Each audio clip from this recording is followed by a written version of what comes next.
Doctor Andrés Felipe Bedoya, activar su micrófono, jefe de la Oficina Jurídica de la Alcaldía de Ibagué. Buenos días, bienvenido a Econoticias.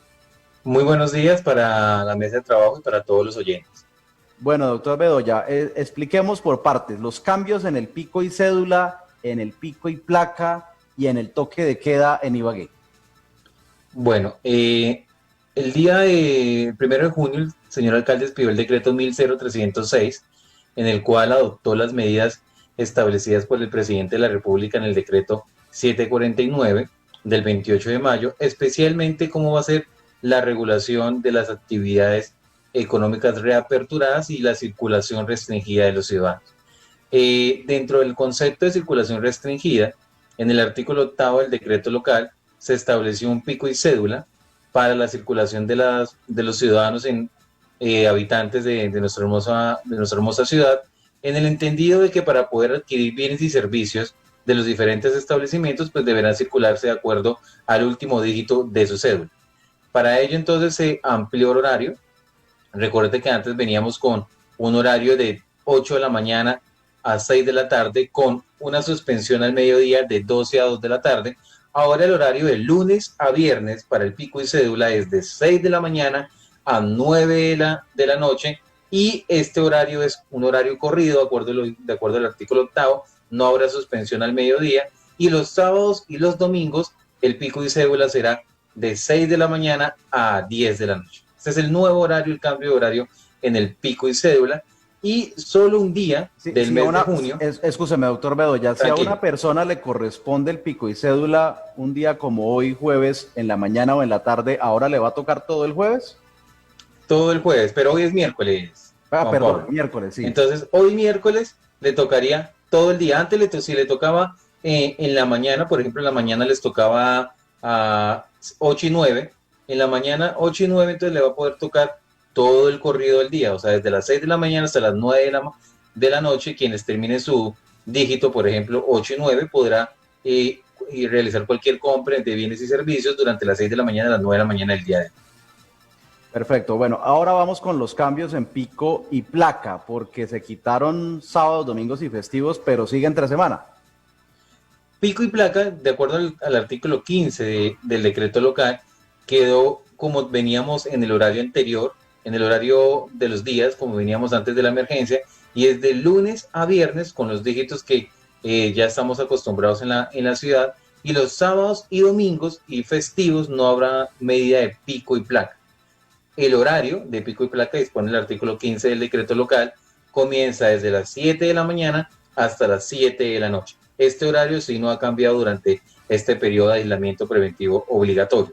Y las excepciones del pico y placa, prevé el parágrafo del artículo 15 del decreto que expidió el señor alcalde, prevé que estarán exceptuados todos los vehículos que se encontraban exceptuados generalmente desde el decreto 1099 del año 2019, y quedarán exceptuados todos los trabajadores del sector salud y todos los trabajadores o servidores públicos que con ocasión a la emergencia deben desplazarse a sus sitios de trabajo o al lugar donde fueren requeridos, o los servidores públicos que, teniendo en cuenta la reactivación de los servicios a cargo del Estado en virtud del decreto 749, deben desplazarse a cumplir su actividad misional. ¿Esto qué quiere decir? Que el sector de la manufactura y sector de la construcción, que se encontraban exceptuados de acuerdo con los decretos anteriores 100273 y 100283 expedidos por nuestro señor alcalde, en este mes que va desde el 1 de junio al 1 de julio, no están exceptuados de la medida de pico y placa trabajadores del sector manufactura y sector construcción. En consecuencia, deberán respetar esta restricción. Diferente al sector de la salud, doctor Bedoya, ¿no? Y Juan Pablo. Diferente al sector de la salud. Diferente al sector de la salud. Solo el sector manufactura y sector construcción ya no estarán dentro de las excepciones de pico y placa. ¿Los medios de comunicación tenemos excepciones en pico y placa? No, señor. No. ¿El toque de queda cambió 2 horas? ¿2 horas menos o 2 horas más para la gente en la noche? El artículo 16 previó el toque de queda, que va a empezar desde las 10 de la noche hasta las 5 de la mañana. Antes, en el decreto 100283 teníamos toque de queda de 8 de la noche a 5 de la mañana. Se redujo 2 horas, por eso va a empezar ahora desde las 10 de la noche hasta las 5 de la mañana, de acuerdo a lo previsto en el artículo 16 de este decreto. ¿Hay algún sector económico en el decreto nacional presidencial que no esté habilitado para funcionar, que no esté en las 43 excepciones, o todo el mundo puede salir ya a trabajar?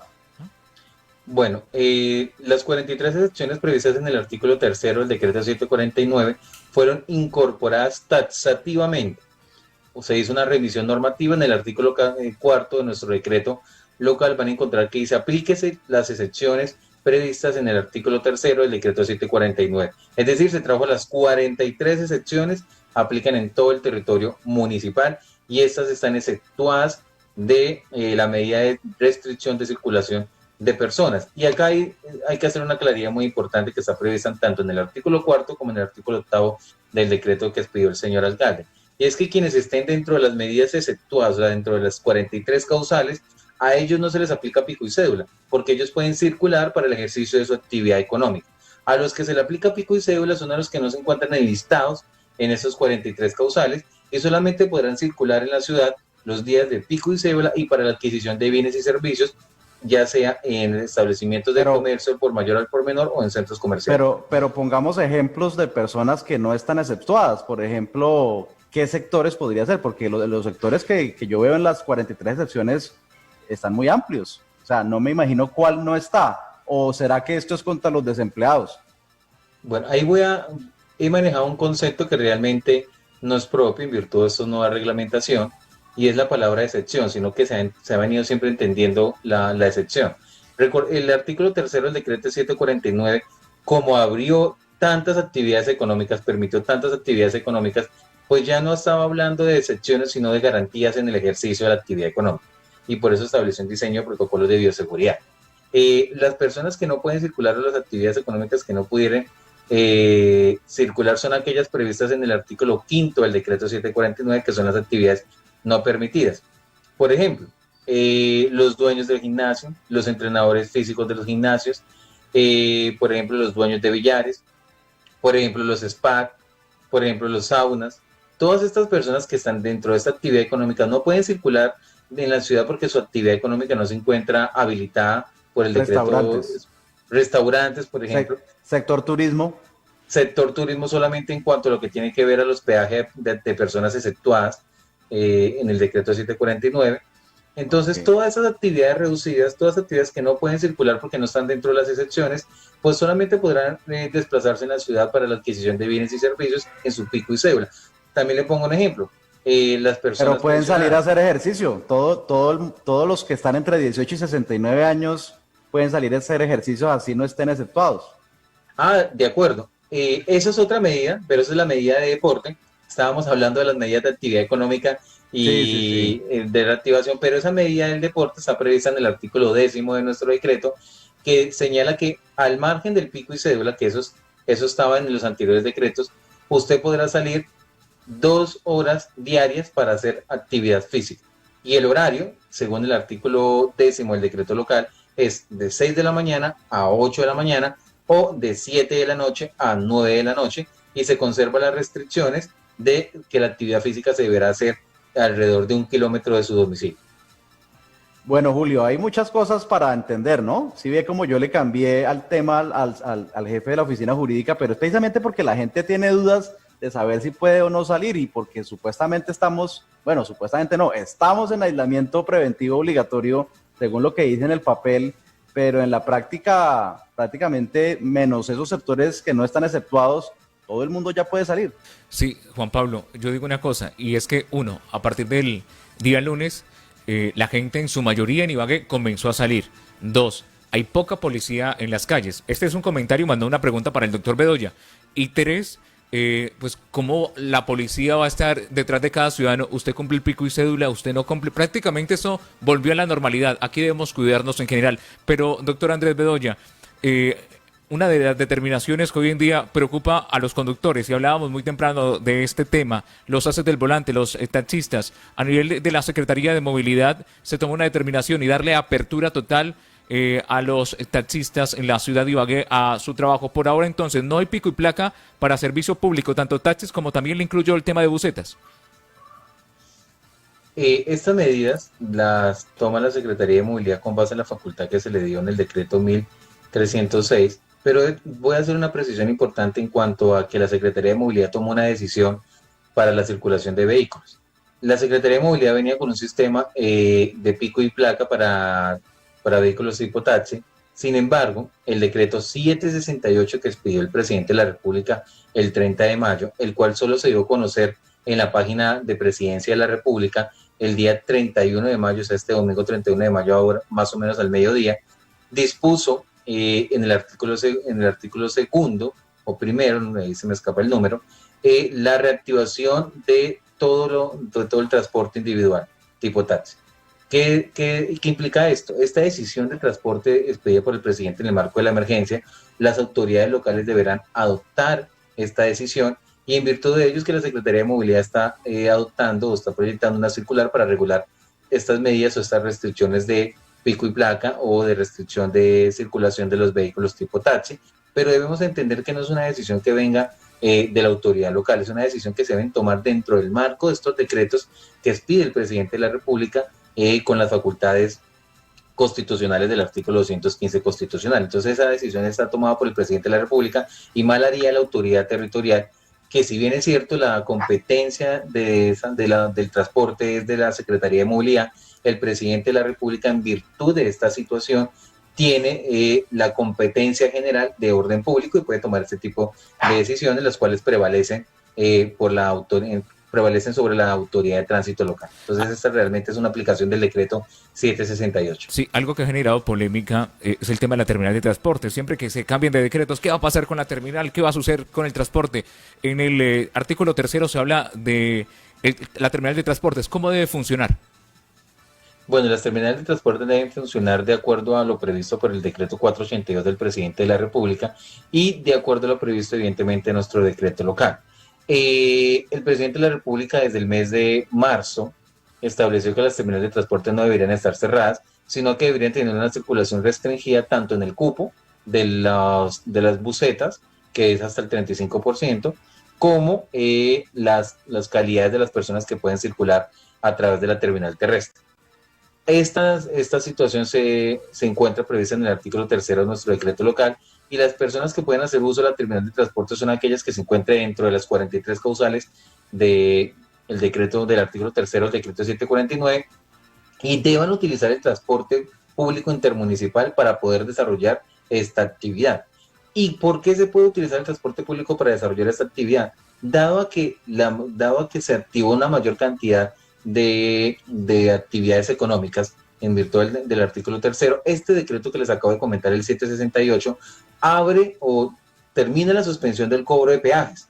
¿Esto qué quiere decir? Que ya se puede dar una circulación un poco más amplia en las carreteras del orden nacional para la comunicación entre diferentes municipios, diferentes capitales o diferentes departamentos. ¿Esto qué quiere decir? Que no va a ser tan estricta la restricción de circulación de terminal de transporte, sino que va a ser un poco más amplia dado a la cantidad de personas que ahora ya pueden demandar este servicio de transporte. Doctor Bedoya, ¿qué va a pasar con las personas de la tercera edad? Porque inicialmente los decretos municipales contemplaban mayores de 60 años, pero el decreto presidencial habla explícitamente de mayores de 70. Bueno, desde el 26-27 de marzo, el señor alcalde expidió el decreto 10212, que dispuso que las prohibiciones de circulación de adultos mayores empezarían desde los 70 años. Entonces, desde la última semana de marzo, en el municipio de Ibagué está vigente este decreto, que dispone que solamente los menores de 70 podrían estar dentro de las excepciones y los mayores de 70 deberán cumplir de manera obligatoria el aislamiento preventivo, como así lo ha previsto el Ministerio de Salud, quien a través de la resolución 844 amplió la medida de aislamiento obligatorio para los mayores de 70 años hasta el 30 de agosto. ¿Esto qué quiere decir? Que quienes pueden desarrollar actividades de las actividades económicas o quienes pudieran desplazarse por alguna de las excepciones son aquellos que se encuentran dentro del margen de 18 años a 69 años. Camilo Andrés Patiño. Doña, con los buenos días, quiero regresar al escenario de la movilidad y tiene que ver con los motociclistas. Este decreto contempla el hecho de que una moto pueda movilizarse con parrilleros siempre y cuando éste esté habilitado por pico y cédula y o esté exento a raíz de cumplimiento de sus funciones laborales. Pero esta medida puede ser mixta, me explico. El conductor puede que esté habilitado porque tiene pico y cédula y su acompañante está habilitado porque trabaja en la construcción. ¿Se permite ese aval mixto entre los dos pasajeros de la motocicleta? Sí, señor, se permite. Así quedó previsto en el artículo 15 del decreto local. Es decir, no es necesario que ambos tengan pico y cédula necesariamente o ambos trabajen en la construcción, para citar un ejemplo. Sí, señor. Podemos utilizar cualquiera de las dos combinaciones que me permiten a mí circular en la ciudad, o por la medida de pico y cédula o porque me encuentro dentro de las excepciones. Si en el vehículo tipo moto el parrillero tiene pico y cédula, pero el que conduce va a realizar alguna de las actividades exceptuadas, pues los dos en el momento de la circulación se encuentran exceptuados de la medida de restricción de circulación, de manera que pueden estar circulando en la ciudad. Sí, doctor Bedoya, en 16 días tendremos un día especial en Colombia. Habrá una excepción del impuesto sobre las ventas IVA. ¿Cómo funcionará esa jornada? Que es muy importante decirle a nuestros oyentes que tendrá unas características especiales de todas estas medidas. Sí, señor. En el parágrafo cuarto de nuestro decreto, en el artículo cuarto, en el artículo octavo, pero se establece una excepción a la restricción de pico y cédula. Recordemos que pico y cédula va de 6 a 9 de la noche, 6 de la mañana a 9 de la noche, de lunes a viernes, y 6 a 10 de la noche, sábados y domingos. Pero para el día 19, que es un viernes 19 de junio, el pico y cédula no aplicará pico y cédula en la ciudad de Ibagué. Y los establecimientos de comercio y centros comerciales en general tendrán un horario especial de funcionamiento diferente al previsto en el artículo séptimo, y es que podrán funcionar desde las 7 de la mañana hasta las 12 de la noche. Este día no habrá pico y cédula, habrá un horario especial para funcionamiento para establecimientos de comercio. Sin embargo, los establecimientos de comercio o centros comerciales en general deberán respetar las normas de aforo previstas en el artículo 5 de nuestro decreto, que señala, por ejemplo, una capacidad máxima de ocupación del 30% por establecimiento o centro comercial. Esas normas de medidas de bioseguridad sí no están exceptuadas de este día o de este día especial de exenciones tributarias. Bueno, y por último, los niños menores de 18 años, los jóvenes en Colombia, que también manda el gobierno nacional regreso paulatino a clases, aunque es muy riesgoso, los padres de familia tendrán esa difícil decisión. ¿Qué piensa el alcalde Hurtado y la oficina jurídica sobre este tema? Bueno, recordemos que el presidente de la República tiene en este momento dado que en virtud del decreto 637 del 7 de mayo decretó pues el estado de emergencia. Estas facultades de estado de emergencia, que las prevé el artículo 215 constitucional, pues le da una serie de posibilidades y competencias del presidente de la República sobre diferentes materias, en este caso sobre la medida de educación. Si bien es cierto, la medida de educación, el presidente ha dispuesto que en el mes de agosto pues, los estudiantes volverán a clase, él es el que tiene la decisión general sobre esta disposición. Por ahora no ha dictado ninguna medida, solamente se han establecido una serie de decisiones o directrices a través del Ministerio de Educación, pero en concreto no ha tomado ninguna medida.